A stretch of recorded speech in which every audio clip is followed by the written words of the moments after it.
ajili ya mkutano ambao tulifungua jana, ukawa mkuu wetu na kiongozi wetu.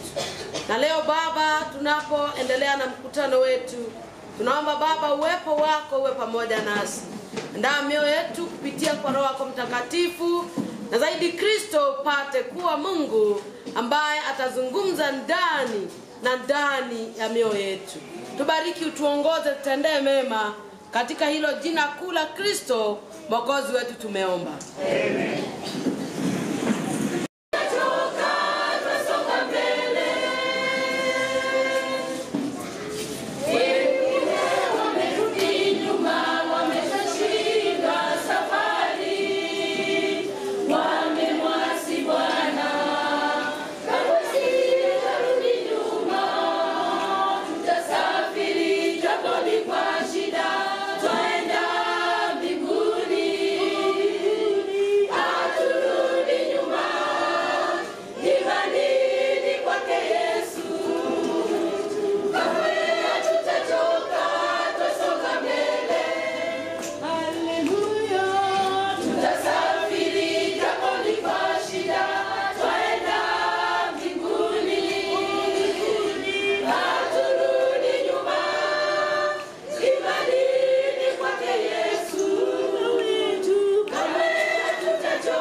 Katika Yesu Mwokozi tumeomba. Amen. Soma neno la Mungu.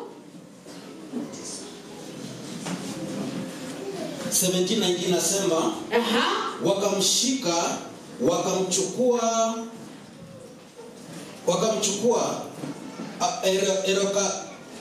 Areopago, wakasema, je, twaweza kujua maana ya elimu hii mpya unayoinena? Endelea. 20 nasema, tutapenda kujua basi maana ya mambo haya. 21, kwa maana waadhini na wageni waliokaa huko walikuwa hawana nafasi kwa neno lolote ila kutoa habari na kusikiliza habari za jambo jipya. Asante, naomba utulie pale msomaji, tuketi. Kwa soko la Areopago. Hapa ni pale ambapo tumishi wa Mungu Paulo alikuwa anafundisha habari zake, kwa sababu alikuwa ameshikwa, na akiwa ameshikwa alikuwa ameshikwa, na sasa Paulo amesimama katika soko la Areopago. Bwana Yesu asifiwe. Hapa ndio nataka amina ikuwe nyingi. Najua kuna mama alikuwa amezoea kusema amina kanisani. Watu wakamwambia, na wewe usiombe unasema amina, hiyo si nzuri. Kwa hivyo tukiita mzungu hapa aje upili, unaposema amina tutakufukuza kule nje. Akanunuliwa blanketi. Alipopewa blanketi akaambiwa mzungu akihubiri ukisikia kusema amina sema amina. Mzungu akaja akahubiri. Mama anasikia kusema amina sana. Mama anaambiwa mzungu anaruka juu na kafika mahali akaruka juu na blanketi akasema sitaki blanketi zenu. Haleluya, amina. Bwana Yesu asifiwe. Labda shetani amekupatia blanketi, usiseme amina. Naomba katika jina la Yesu fungua useme nini? Amen. Ukiona mtu asemi amina ujue huyo ana mambo mengi.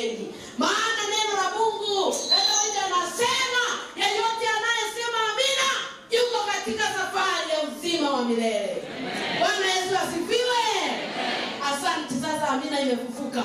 Basi Paulo akaenda akakaa katika soko la Areopago. Na Paulo anapozungumza maneno haya, najua nyote mnajua soko ni kusema nini. Paulo sasa, soko la Areopago lilikuwa limejengwa juu katika mji wa Athens. Na katika ule soko sasa, Paulo akaenda akasimama pale. Akiwa amesimama pale, akaanza kufundisha watu habari za matukio na mambo ya kipekee ambao hawakuwa wameyasikia. Sasa wakiwa pale, ndio fungu la 19 linasema Paulo akaja na ujumbe mwingine ambao watu hawakuwa wameuelewa. Na wakati Paulo anafundisha, kumbuka ako katika nchi na dunia ya Waathene ambao ni watu ambao walikuwa wamesoma sana. Walikuwa scholars, philosophers, name them, watu ambao wamesoma. Leo tutasema profesa, madaktari, wote watie majina the world of the scholars. Yeye alikuwa anawazungumzia. Paulo sasa anasema kwamba katika mji wa Athena hakukuwa na kazi nyingine katika soko la Areopago. Watu ni kuuliza maswali na kujibu maswali, kuuliza filosofia mpya na kujibu filosofia mpya. Matukio ambayo yametukia ndio walikuwa wanayashughulikia, kuonyesha ya kwamba kitu ikitokea kipya kama mambo ya mlima. Sasa mnaambiwa msiguze mlima, mlima unatereza. Sasa hiyo ni kitu mpya, hiyo inazungumzwa. Kasongo mwangai sijui kasongo, yani hiyo ni mambo mapya ya wakati huu. Sasa wakati ule mambo kama yale yakawa yanazungumzwa, mambo mageni yakawera mwangaza, ametolewa kiti Meru, sasa kabati kameenda, yani mambo yakaja yanazungumzwa kama yale. Basi Paulo akatazama watu ambao kazi yao ni ya usomi, wameelewa dini, na akawatazama akawaambia ya kwamba basi nyinyi ninawaletea habari njema. Sasa Paulo, najua leo sana nisiposikiliza ni ya wasomi. Sasa Paulo alipoangalia watu hawa, akawasoma ni maswali na majibu. Ndio Biblia inasema ili fungu ya kwamba Paulo mwenyewe akawaangalia. Fungu la 21 Biblia inasema kwa maana Waathene na wageni waliokaa huko walikuwa hawana hata si kwa neno lolote ila kutoa habari na kusikiliza habari na kujibu habari za mambo mapya. Kama Waadventista unajua wana habari nyingi mpya za afya. Afya leo ukiambia mtu linauma na mgongo, enda uchemshe miti 40, enda uguze miti avocado uchemshe mbegu, enda ufanye siduini. Yani habari ya mambo mengi ambayo yanayochipuka wakawa wanayaelewa. Basi Paulo akiwa basi katika soko la Areopago, Bwana Yesu asifiwe. Wapenzi wa Bwana, Maranatha. Amen. Praise God. Amen. Paulo akiwa pale akaweza kutembea katikati ya madhabahu ambayo yalikuwa yamewekwa katika soko lile la Areopago. Akaingia katika madhabahu, na ukumbuke Waathene walikuwa na miungu mingi ambayo walikuwa wanaiabudu. Kuna miungu ya kulia, kama unalia hapo ni kama Mungu. Kuna Mungu wa kuzaa, kio umezaa watoto wengi sana 10, hapo ni kama Mungu kauzao. Kuna Mungu mwingine aliyekuwa na matiti kila mahali, yani alimejaa matiti. Huyo aliitwa Ngodesh wa matiti, wa kunyonya, yani kulikuwa na miungu twingi. Sasa Paulo akazunguka katika ile soko akiona madhabahu mengi. Akakuta madhabahu moja, naomba usimame hapo ukiwa madhabahu, sije haraka. Madhabahu lingine lije hapa. Madhabahu lingine, madhabahu matatu, ni moja alikuja hapa mbele. Nataka huyu madhabahu ilikuja hapa, madhabahu lingine. Sasa Paulo akawa hapo katika ule mji wa Athene, anazunguka katikati yao, akaona madhabahu moja. Nani yako na leso. Leta leso. Aha, funika hao watu mbio. Na ingine ufunike na ile ingine ufunike. Aha, hata usiwafunike uso, lakini unaweza wafunika uache hivyo. Asante. Hii ndio ingefunika huko mbele. Haya, funika hii. Nifunze juu ya hii madhabahu. Sio nifunikie ili madhabahu. Asante. Sasa Paulo, haya kumbe ni vizuri, kuna kilini ine nguruwe. Kuna rangi na kuna ya white. Sasa angalia hapa. Paulo akiwa anazunguka katika mji wa Athene, akakuta madhabahu linaitwa madhabahu la Mungu Zeus. Huyu sasa sijui mnamuitanga nini, ni Mungu Zeus. Madhabahu la Mungu Zeus, siuinamisha kichwa. Hivyo sasa hili madhabahu akauliza watu wa Athene na wasomi, akawauliza hili madhabahu mwalifahamu, mwalijua? Wakasema ndio, tunajua madhabahu hili, hata tunaliabudu, kwa maana ni madhabahu la Mungu Zeus. Tunamuelewa Mungu aliye na matiti kila mahali. Mnaona Yesus sasa huku ukitaka kunyonya unanyonya. Yaani matiti imejaa kila. Watoto kujeni. Sikuje na nini? Haya na wewe kuja. Sasa mnanyonya hii madhabahu. Sikuja hapa. Ni nini mnaona? Haya hapo. Hiyo madhabahu kuja na wewe. Wameogopa. Yaani asante. Watoto walikuwa wakiingia wananyonya hii madhabahu watu wazima. Asante dadi, wewe ni nzuri. Madhabahu la Mungu Zeus. Paulo akatembea tena. Akakutana na madhabahu lingine. Songa hili madhabahu. Na usiende kwa madhabahu yangu. Madhabahu hili lilikuwa linaitwa madhabahu la Athena. La Mungu Athena. Mungu wa dunia. Mungu ambaye hana kitu. Mungu ambaye haeleweki. Madhabahu hili akawauliza, je, mwafahamu madhabahu la Mungu Athena? Wakasema, iyo, tunaweza kukuelezea. Habari la Mungu huyu Athena ni kwamba sisi tunauliza maswali tukijibu. Tunaliabudu vile lilivyo madhabahu hili la Mungu Athena. Miungu ilikuwa mingi katika mji wa Athena. Kuna miungu hii, kuna Athena, kuna Mungu Zeus, kuna wengine. Walikuwa wengi, miungu 7 ambao walikuwa wanaabudu katika mji wa Athena. Lakini watu hawa wote Paulo anawauliza, je, mbona mnaelewa maneno haya? Mbona mnajibu maswali na mambo mageni ambayo yanaulizwa mkijibu? Basi Paulo akasonga. Sasa tuko katika fungu la 22. Soma 22 msomaji. Neno la Mwenyezi Mungu linasema, Niseme, Paulo akasimama katikati ya Areopago. Ndio. Akasema, enyi watu wa Athene, katika mambo yote naona ya kuwa ninyi ni watu wa kutafakari sana mambo ya dini. Asante. Soma fungu 23 anasema, Biblia inasema, kwa sababu nilipokuwa nikipita huku na huko kwa Mungu Zeus, nikapita tena kwa Mungu Athena. Mungu Zeus yako na matiti kila mahali, na Mungu Athena tunamwabudu. Soma. Na kuyaona mambo ya ibada yenu.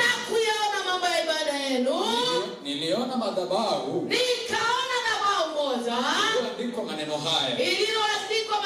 Naomba utulie pale. Na ndio sababu samani yetu inasema kwa Mungu asiyejulikana. Sasa malizia kwa kusoma. Niliona madhabahu iliyoandikwa maneno haya. Iliyoandikwa maneno gani? Soma. Kwa Mungu asiyejulikana. Na basi mimi na wahubiri habari zake. Rudia, Mungu asiyejulikana. Rudia hapo. Kwa Mungu asiyejulikana. Soma tena. Kwa Mungu asiyejulikana. Rudia. Kwa Mungu asiyejulikana. Naomba urudie. Kwa Mungu asiyejulikana. basi mimi nawahubiri habari zake. Yeye ambaye ninyi mnamwabudu bila kumjua. Asante na shukuru sana. Huyo aendelee kusoma. Basi mimi nawahubiria habari yake yeye ambaye mnamwabudu bila kumjua. Kwa nini? Watu wa Athena walielewa Mungu ambaye ni Sus vile anavyokaa. Watu wakamuelewa Mungu wa Athena vile alivyokaa. Sasa madhabahu haya yangu yote yanaweza kurudi. Madhabahu. Na madhabahu yangu nirudi hapa sasa.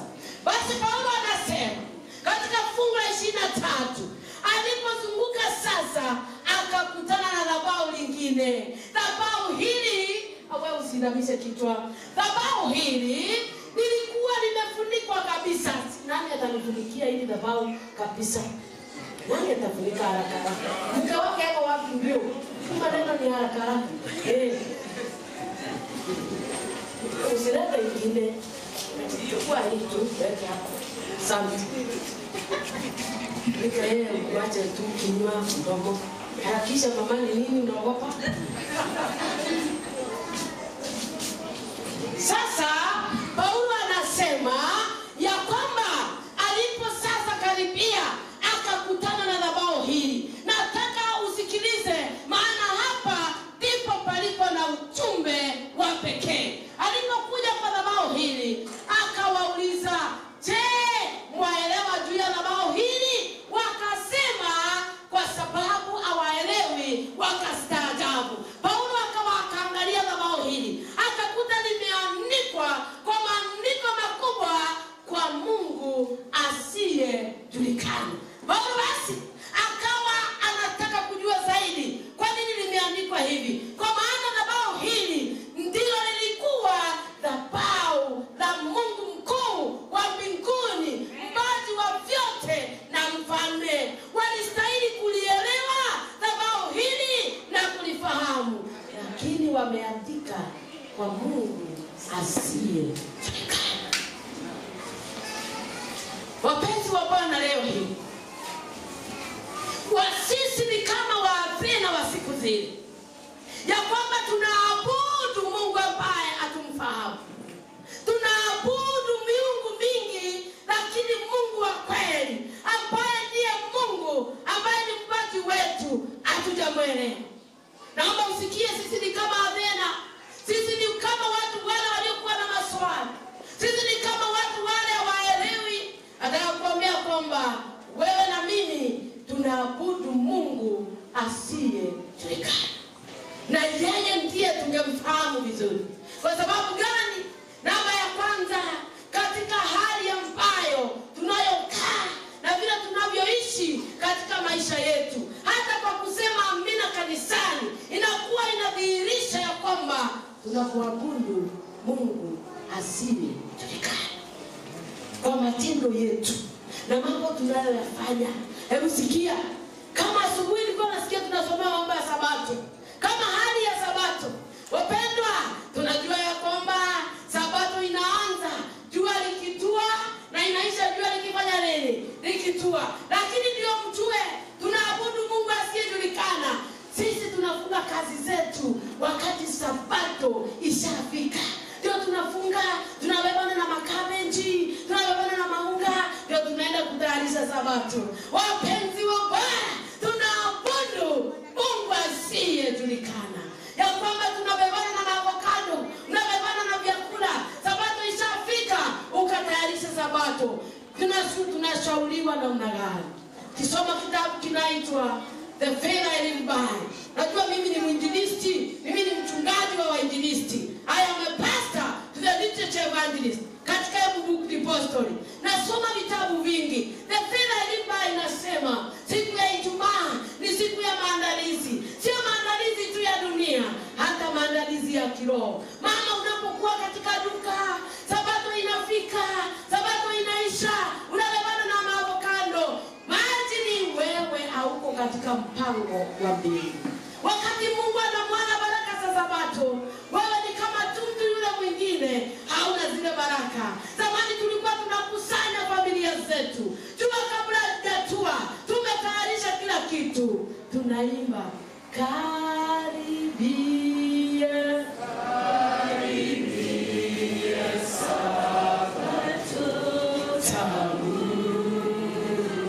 Oh, karibia Yesu bila wana wara. Yani katika familia yako mnasikia ya kwamba mmeingia katika mbingu, ya kwamba the atmosphere ya family ni atmosphere ya mbingu, mahali ambapo malaika wanakaa.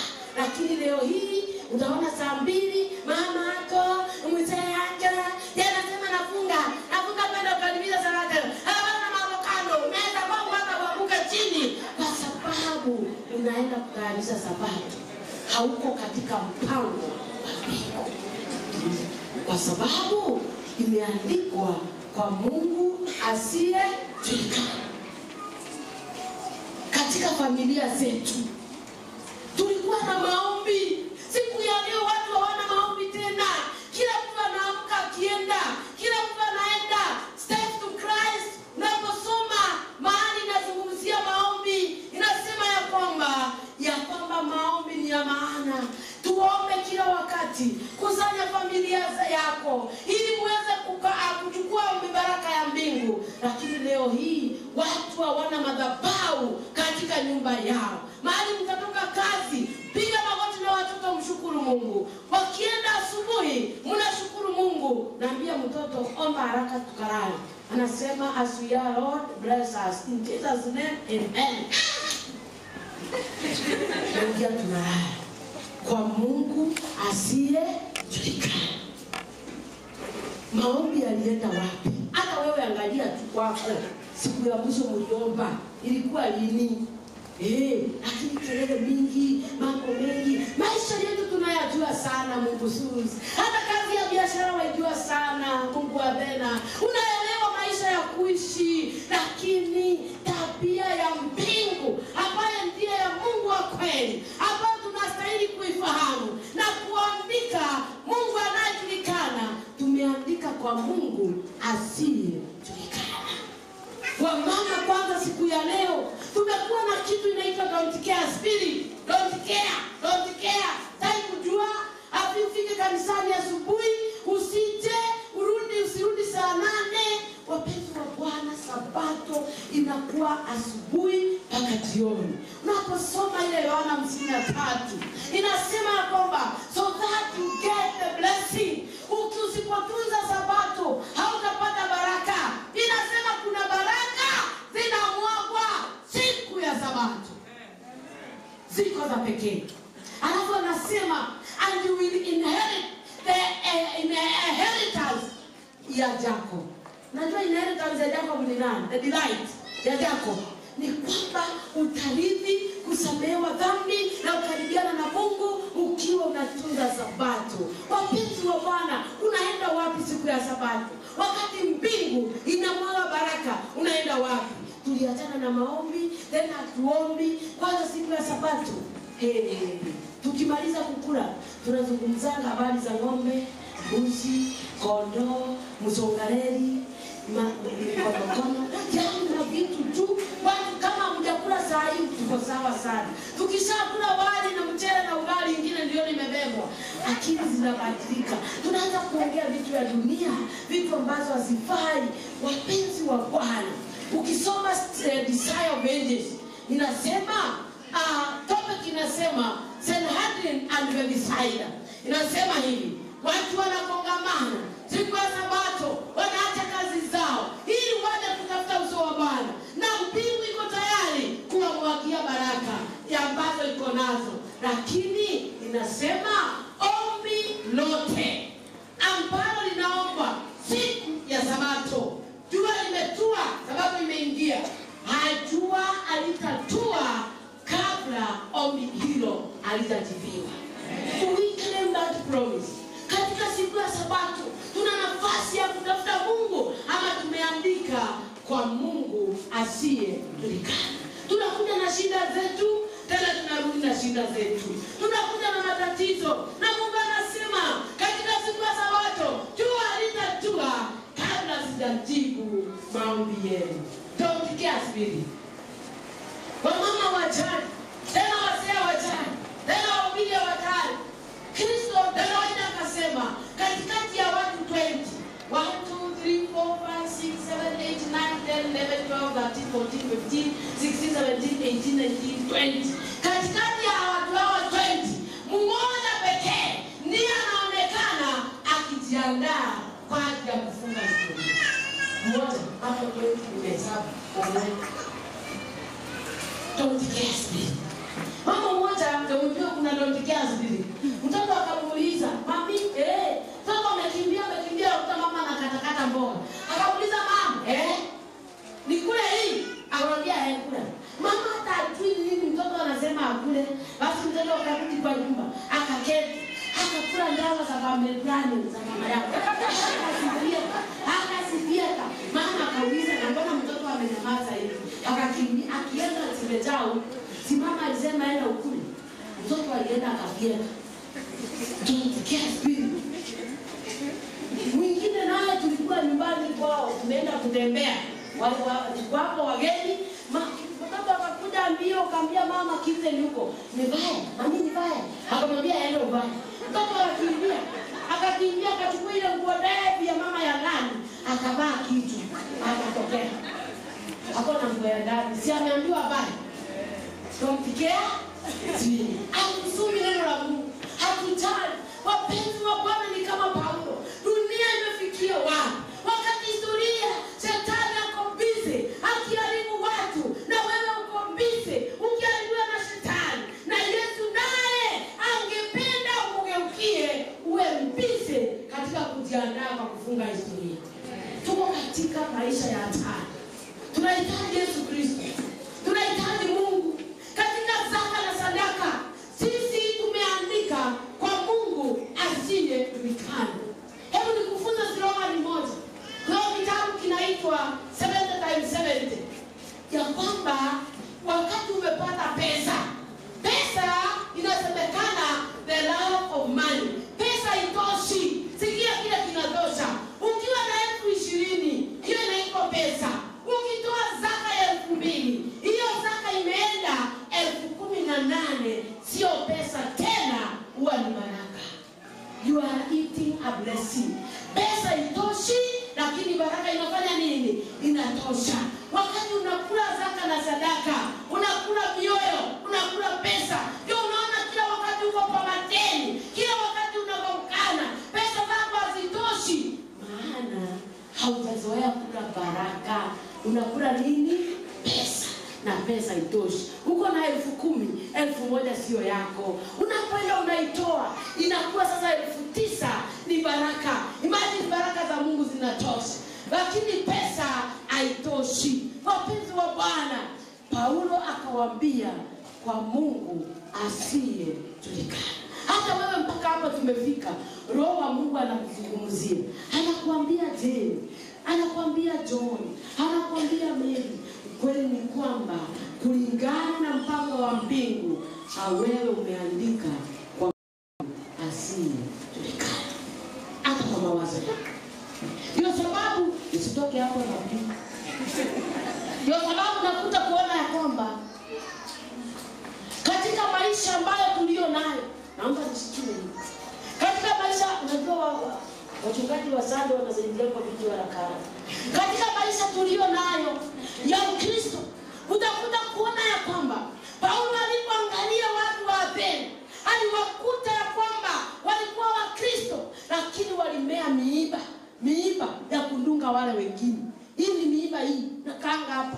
Huyu ni Mkristo, alikuwa ameamini Mungu, lakini akaandika kwa Mungu asiyejulikana. Katika tabia yake, katika matendo yake, vile anavyokaa, sasa amebakisha miiba. Akiona Mungu kijana amesimama na mwingine wewe unaolewa na huyu hapa na miiba. Alafu anasonga, anakuta mama mwingine anazungumza na mzee wa kanisa, anasema huyu anakaanga na yeye. Yaani mama huyu, Mkristo huyu alibaki na kundunga. Ni miiba imejaa kila mahali. Sisi kama unaona hii, ni miiba. Yaani ni kundunga. Akiona mama ametokea hapa, anaimbisha wimbo. anatokeanga kutuonyesha nguo. Hako na nguo mpya. Mwingine anachaguliwa, anaimbisha kwa asema siwezi imba hiyo kama hapo hapo. Tengene, yaani ni kudunga, ni tingiri tongotite, yaani ni kudunga tabia ambayo imeandikwa kwa Mungu asiyejulikana. Kuna mama mwingine hapa, Mkristo mwingine hapa. Huyu Mkristo ni mzuri sana, lakini ana kitu kizuri pale juu. Hii tuliimprovise maana tulikosa. Ana kitu mzuri inakaa hapa juu. Huyu ni mama, huyu ni mzee. Mama alikuwa ni mzuri sana kanisani. Yeye ana kitu kizuri. Lakini kabla ufikie hii kitu kizuri, ndio baada yeye ufike hapa, utalia machozi. Utalia. Mama, ile mchele yako unapikanga mzuri na kuwa wali tamu. Uli unapikanga aje? Wewe ulinisaidia kulipa vigo wewe. Yaani mama asipochaguliwa kiongozi wa vijana, asipochaguliwa kiongozi wa watoto, asipochaguliwa kiongozi wa kwaya, anakaa kando, ana kitu mzuri, anasema wacha waimbe mpaka mwezi wa 6. Watajua mimi ndio kusema watagusa mlima. Yaani yeye amekuwa ni kamlima kako hapa, ukiguza unatereza mpaka upembeleze yeye. Ni mama ambaye ni Mkristo ambaye ameajiriwa, ana kitu kizuri, lakini ndiye atoe zaka kwa Mungu. Lazima uhubiri hapa, toeni zaka na sadaka. Usipotoa utaraniwa. Mungu anahitaji kuendelea kwa Mungu asiyejulikana. Una kitu kizuri, wewe unachaguliwa kwa muimbishaji wa nyimbo. Usipochaguliwa unasema ona kale kanatokea pale kalijipendekeza, akachaguliwa kama muimbishaji. Hebu tuone, na hata akujangi kanisa, hata anachelewa. Hapo hapa. Ule mwingine naye ni kama huyu naye ni kujipenda. Huyu naye fanya vile unataka. Huyu naye yani ana kitu kizuri. Mama, mtoto wako alipata ngapi form 4? Ndio ufanye. Yani ako na kitu kizuri, lakini hawezi kukifanyia kazi. Anakaa pale akijipenda, amejaa maringo, amejaa yani wacha nikwambie, I cannot explain unless the heavens.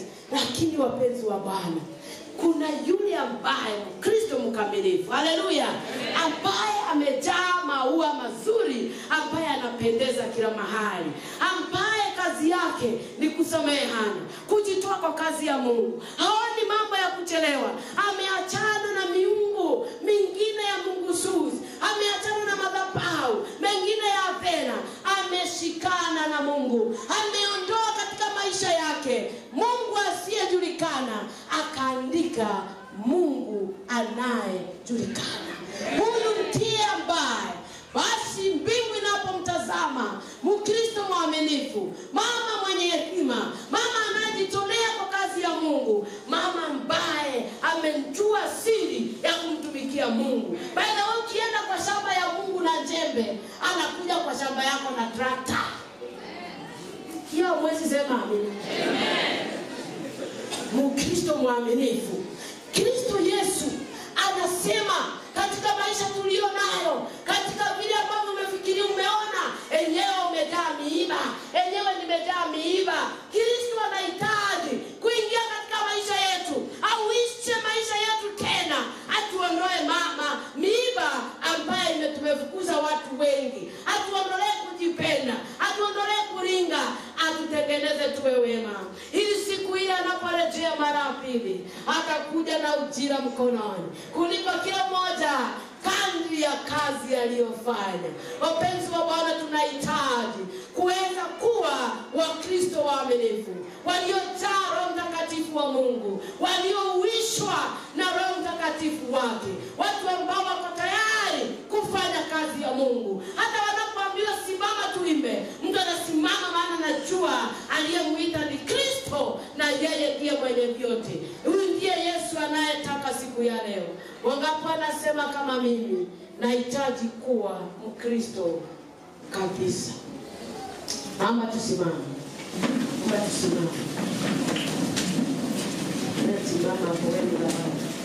Nani anasema katika maisha yake, tunapopewa wimbo tuko katika mwito wa mbingu. Nasema kweli, nimejua, nimeishi katika maisha yangu, nikaandika kwa Mungu asiyejulikana. Nahitaji kuwa na maandishi mapya ya Mungu anayejulikana. Asonge mbele tukiimba wimbo ambao tutapewa. Asonge mbele tukiimba wimbo. Tuombe ombi la pekee. Tuko katika mpango wa mbingu. Sijui Mungu alinituma kwa nani. Labda ni kuisha nyumba yako, labda ni kuisha maisha yako, labda ni kuisha jinsi unavyoishi. Mimi sina hukumu, hukumu ni ya Mungu. Lakini anasema angependa akuondolee miiba, akuondolee kujipenda, akuondolee mambo mabaya, akuwekee taji ya uzima na abadilishe maisha yako. Mfalme yu mlangoni. Naomba usonge kama una mzigo huo ndani ya moyo wako. Kristo ana nguvu, Kristo anabadilisha. Kuna Mungu mbinguni, wote wampendao hata wakusanya. Njoo mbele kwa ombi, hata kama ni kanisa lote. Mungu anatazama mbingu, anakuona unamuhitaji, anakuona unahitaji maisha mapya. Anakujua mahali unakaa. Anasema hata anajua kitanda chako, anajua maisha yako, anajua vile ambavyo unavyoishi. Kama wewe sio miiba, anajua maisha yako namna hii. Naomba tusonge mpaka huko juu, maana tunahitaji wokovu wa kila mmoja. Tusonge mpaka huko juu, tusonge juu kabisa. Tunahitaji wokovu wa pekee. Wapenzi wa Bwana, mbingu inahitaji kutumiminia baraka za pekee. Naomba niondolewe hiki chombo kiondolewe. Asante. Naomba tusonge kwa mwisho na pekee. Tuko katika mwito wa mbingu. Songa kama umekuja huku, ama usonge. Usonge tupate baraka zote za kanisa lote. Naomba tusonge nyuma. Tusonge nyuma. Tusonge. Njoni hapa, tunahitaji baraka za pekee. Miguu inayosonga haitarudi nyumbani vile ambavyo ulivyokuja. Ni saa ambayo Yesu anapita mpendwa. Usibaki, maana mimi unijui, hata ujui kama utaniona tena. Naomba tuende hapa ndugu zangu. Mungu abariki sana. Njoni hapa. Mungu anakupenda. Mungu anakupenda. Mungu anakupenda. Mungu anakupenda sana. Barikiwe sana. Songe hapa. Njoni hapa. Mungu anakupenda sana. Mungu anakupenda.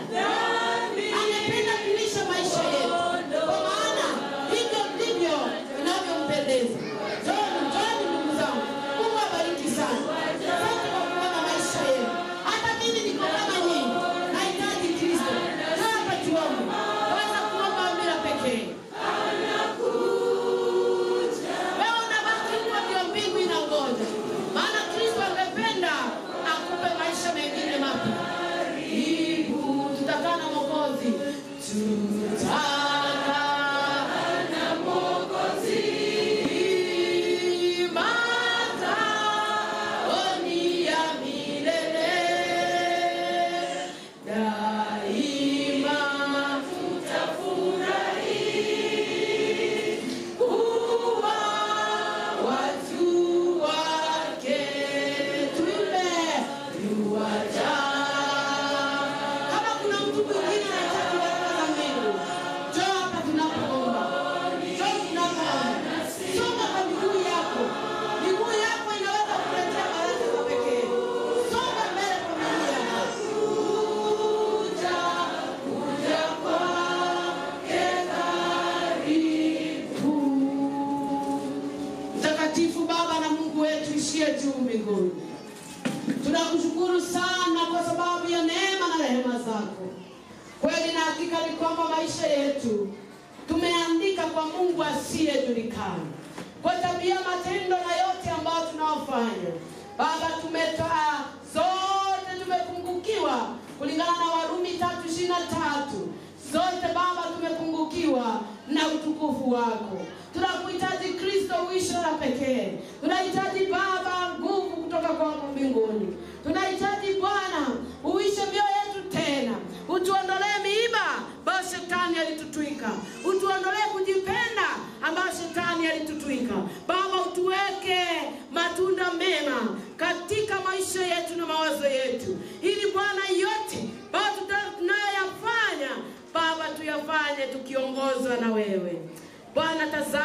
ambao wameona maisha yao pamoja nao. Tunaomba kwamba Bwana tupe maisha mengine mapya. Tuondoe dhabau la Mungu asiyejulikana.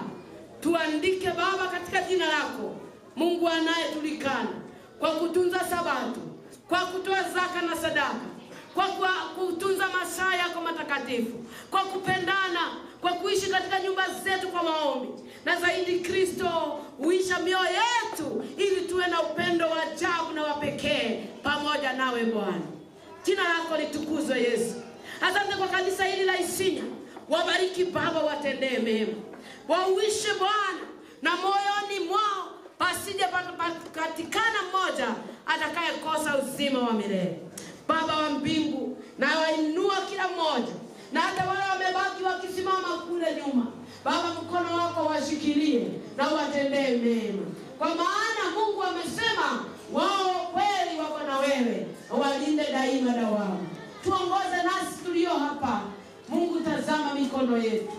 Kuna wengine Baba walikwazwa kwa watoto wagonjwa. Kuna wengine Baba wana shida za pesa. Kuna wengine Mungu familia zao zina upendo. Kuna wengine Baba walirudi nyuma kiimani.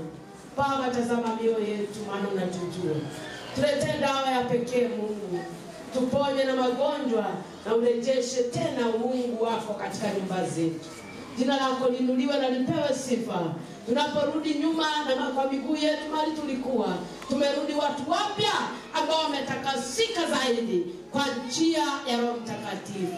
Neema yako ituzingire, tuondolee hizo tabia na ututunukie tabia ya mbingu. Katika Yesu Mwokozi tumeomba. Amen. Amen. Amani ya Mungu iwe nanyi, na Mungu awabariki, awatendee mema. Asante.